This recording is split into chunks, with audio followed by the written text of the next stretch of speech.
का दूसरा दिन है। प्रधानमंत्री नरेंद्र मोदी यहां पर पहुंच चुके हैं और आप ये तस्वीर साथियों,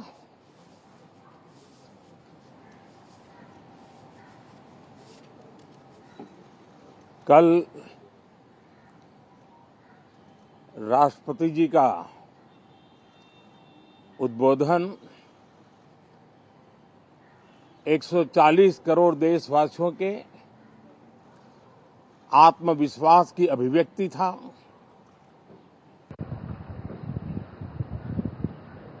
एक 140 करोड़ देशवासियों के पुरुषार्थ का लेखा जोखा था और 140 करोड़ देशवासी और उसमें भी ज्यादातर युवा उनके एस्पिरेशंस को रेखांकित करने का बहुत ही सटीक उद्बोधन सभी सांसदों के लिए कई मार्गदर्शक बातें भी कल आदरणीय राष्ट्रपति जी ने सदन में सबके सामने रखी है। सत्र के प्रारंभ में ही और 2026 के प्रारंभ में ही आदरणीय राष्ट्रपति जी ने सांसदों से जो अपेक्षाएं व्यक्त की हैं, उन्होंने बहुत ही सरल शब्दों में राष्ट्र के मुखिया के रूप में जो भावनाएं व्यक्त की हैं, मुझे पूरा विश्वास है कि सभी माननीय सांसदों ने उसको गंभीरता से लिया ही होगा और ये सत्र अपने आप में बहुत ही महत्वपूर्ण सत्र होता है। ये बजट सत्र है। 21वीं सदी का एक चौथाई हिस्सा बीत चुका है। ये दूसरे चौथाई का प्रारंभ हो रहा है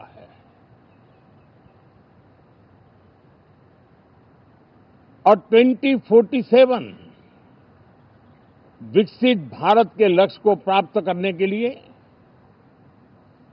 ये महत्वपूर्ण 25 वर्ष का दौर आरंभ हो रहा है और ये दूसरे क्वार्टर का, इस शताब्दी की दूसरे क्वार्टर का ये पहला बजट आ रहा है और वित्त मंत्री निर्मला जी देश की पहली वित्त मंत्री ऐसी है,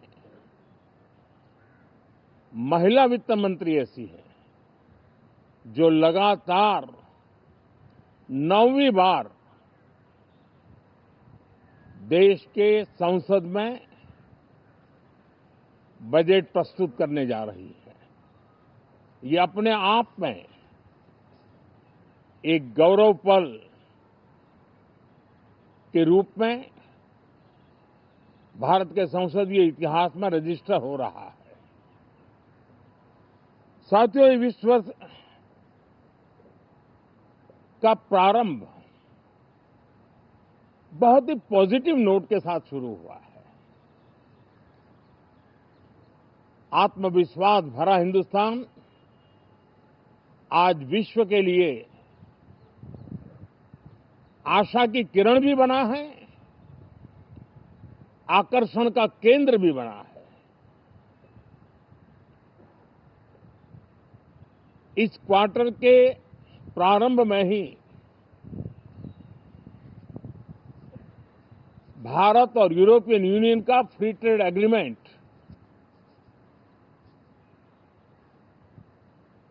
आने वाली दिशाएं कितनी उज्जवल है, भारत के युवाओं का भविष्य कितना उज्जवल है, उसकी एक झलक है। ये free trade for ambitious Bharat है। ये free trade for aspirational youth है।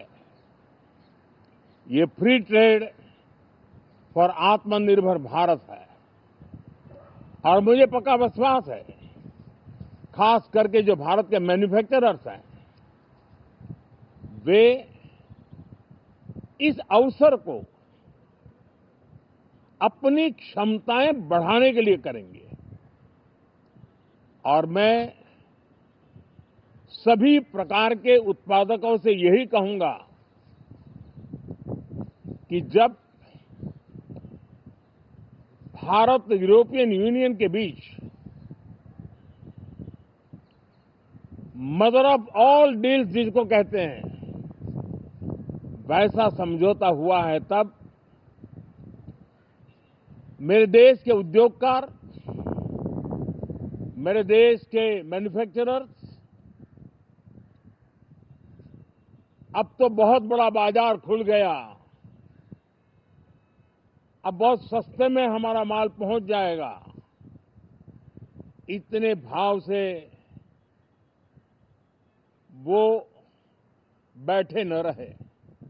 ये एक अवसर है और इस अवसर का सबसे पहला मंत्र ये होता है कि हम क्वालिटी पर बल दें।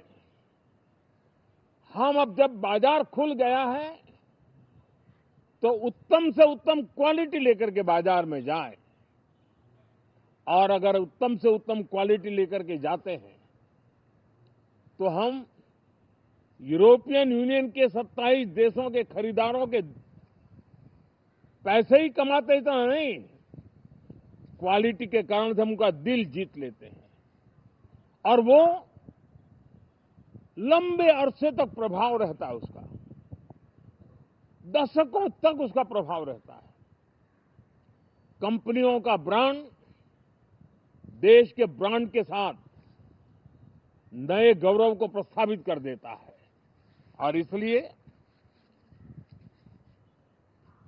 27 देशों के साथ हुआ ये समझौता हमारे देश के मछुआरे, हमारे देश के किसान, हमारे देश के युवान, सर्विस सेक्टर में जो लोग विश्व में अलग अलग जगह पे जाने के उत्सुक हैं, उनके लिए बहुत बड़े अवसर लेकर के आ रहा है। और मुझे पक्का विश्वास है, एक प्रकार से कॉन्फिडेंट, कॉम्पिटिटिव और प्रोडक्टिव भारत की दिशा में ये बहुत बड़ा कदम है। साथियों, देश का ध्यान बजट की तरफ होना बहुत स्वाभाविक है, लेकिन इस सरकार की ये पहचान रही है रिफॉर्म, परफॉर्म एंड ट्रांसफॉर्म। और अब तो हम रिफॉर्म एक्सप्रेस पर चल पड़े हैं, बहुत तेजी से चल पड़े हैं। और मैं संसद के भी सभी साथियों का आभार व्यक्त करता हूं कि इस रिफॉर्म एक्सप्रेस को गति देने में वे भी अपनी सकारात्मक शक्ति को लगा रहे हैं और उसके कारण रिफॉर्म एक्सप्रेस को भी लगातार गति मिल रही है। देश लॉन्ग टर्म पेंडिंग प्रॉब्लम्स अब उससे निकल करके लॉन्ग टर्म सॉल्यूशंस के मार्ग पर मजबूती के साथ कदम रख रहा है। और जब लॉन्ग टर्म सॉल्यूशंस होते हैं तब प्रेडिक्टेबिलिटी होती है, जो विश्व में एक भरोसा पैदा करती है। हमारे हर निर्णय में राष्ट्र की प्रगति ये हमारा लक्ष्य है, लेकिन हमारे सारे निर्णय ह्यूमन सेंट्रिक है। हमारी भूमिका, हमारी योजनाएं ह्यूमन सेंट्रिक है।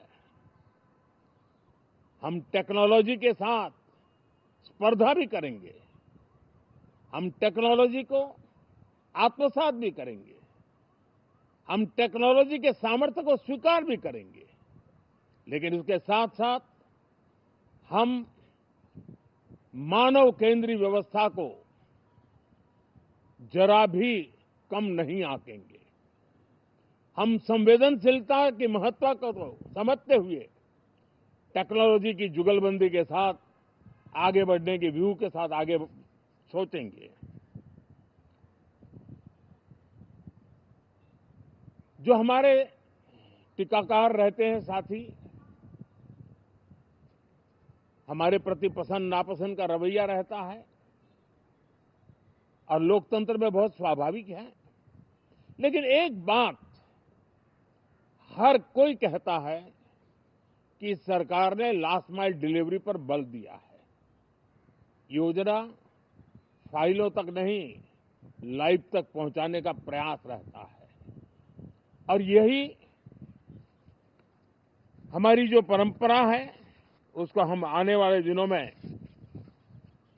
रिफॉर्म एक्सप्रेस में नेक्स्ट जनरेशन रिफॉर्म के साथ आगे बढ़ाने हैं। भारत की डेमोक्रेसी और भारत की डेमोग्राफी आज दुनिया के लिए एक बहुत बड़ी उम्मीद है। तब इस लोकतंत्र के मंदिर में हम विश्व समुदाय को भी कोई संदेश दें हमारे सामर्थ्य का, हमारे लोकतंत्र के प्रति समर्पण का, लोकतंत्र की प्रक्रिया के द्वारा हुए निर्णयों का सम्मान करने का ये अवसर है और विश्व इसको जरूर स्वागत भी करता है, स्वीकार भी करता है। आज जिस प्रकार से देश आगे बढ़ रहा है, आज समय व्यवधान का नहीं है, आज समय समाधान का है। आज प्राथमिकता व्यवधान नहीं है, आज प्राथमिकता समाधान है। आज भूमिका व्यवधान के माध्यम से रोते बैठने की नहीं है, आज हिम्मत के साथ समाधानकारी निर्णयों का कालखंड है। मैं सभी माननीय सांसदों से आग्रह करूंगा कि वे आएं, राष्ट्र के लिए आवश्यक समाधानों के दौर को हम गति दें, निर्णयों को हम शक्ति दें और लास्ट माइल डिलीवरी में हम सफलतापूर्वक आगे बढ़ें। साथियों, आप सबका बहुत बहुत धन्यवाद, बहुत बहुत शुभकामनाएं।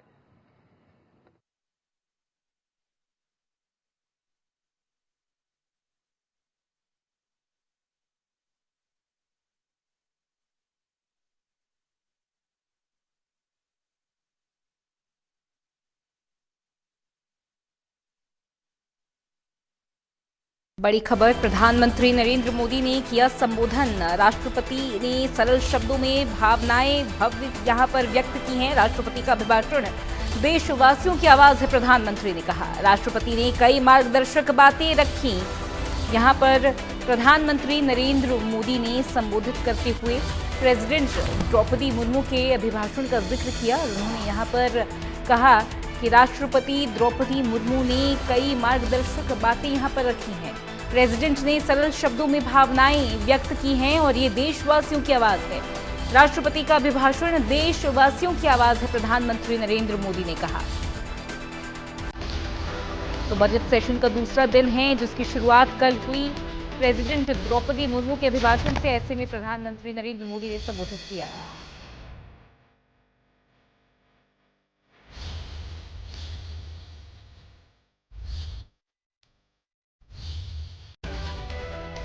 तो बड़ी खबर बता दें आपको इस वक्त की, एक बड़ी अपडेट आ रही है सामने, इसका रुख करेंगे। एक बड़ी जानकारी चंडीगढ़ से। हरियाणा निवास पहुंचे हैं मुख्यमंत्री नायब सिंह सैनी। यहां पर थोड़ी ही देर में सीएम सैनी मंत्रियों के साथ बैठक करने वाले हैं। अहम मीटिंग यहां पर रखी गई है।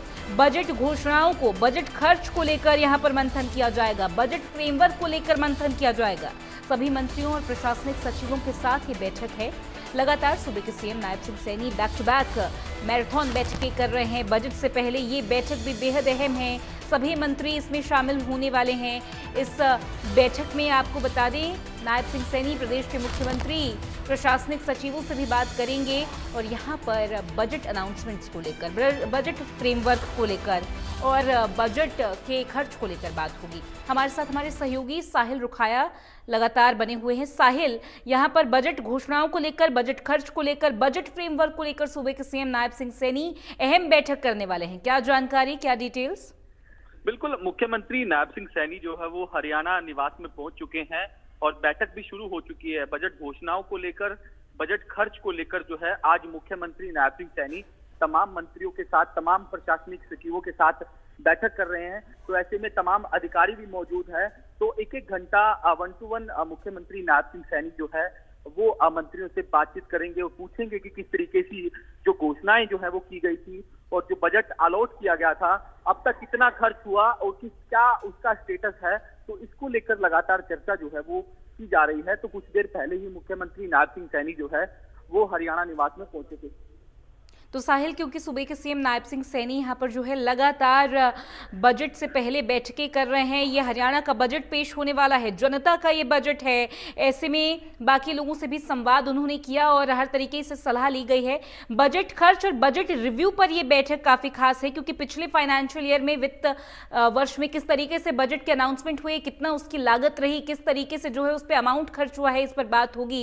इसके अलावा और कुछ फ्रेमवर्क में शामिल हो सकता है क्या साहिल? बिल्कुल, पहले तो ये जानकारी ली जाएगी कि जो पिछला बजट था उसका कितना खर्च हुआ, जो घोषणाएं हुई थी, बजट घोषणाएं, उसको कितना इंप्लीमेंट किया गया। ये तमाम चीजें हैं, उसको लेकर लगातार मंथन किया जा रहा है। उसके बाद ही जो नया बजट आना है उसको लेकर चर्चा जो है वो की जाएगी। तो काफी महत्वपूर्ण बैठक जो है वो मुख्यमंत्री नायब सिंह सैनी की मानी जा रही है। तो ऐसे में लंबी बैठक चलेगी और उसके बाद ही हम पता लगाने की कोशिश करेंगे कि आखिरकार इस बैठक से क्या कुछ निष्कर्ष जो है वो निकलकर सामने आया है। ठीक है साहिल, बहुत शुक्रिया आपका तमाम जानकारी और इस पूरी बातचीत के लिए।